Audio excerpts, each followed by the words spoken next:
50 years ago, the largest, strongest earthquake ever to strike American soil, 9.2. And I believe the length was nearly 10 minutes. Because I remember I was in Fairbanks, Alaska.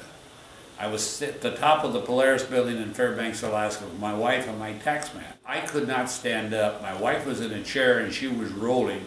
The tax collector, Dick Jones, was rolling around, and we all got these big eyes.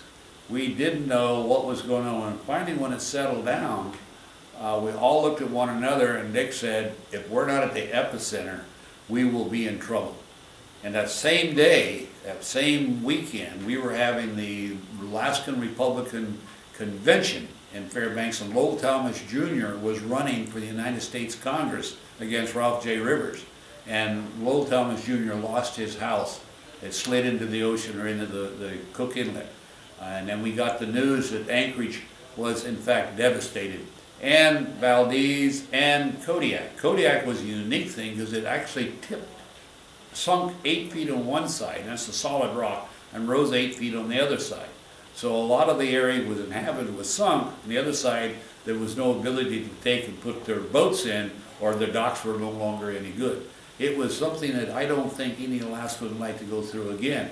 But we have to be prepared. And I know that Senator Stevens and myself, we put in the tsunami warning systems now that will save the lives. The lives we lost, mostly in earthquake, were results of the tsunami, not the earthquake itself.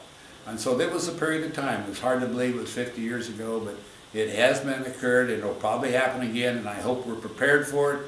But I was really proud of the way Alaska's banded together and recovered very quickly, and especially to Wally Hickel.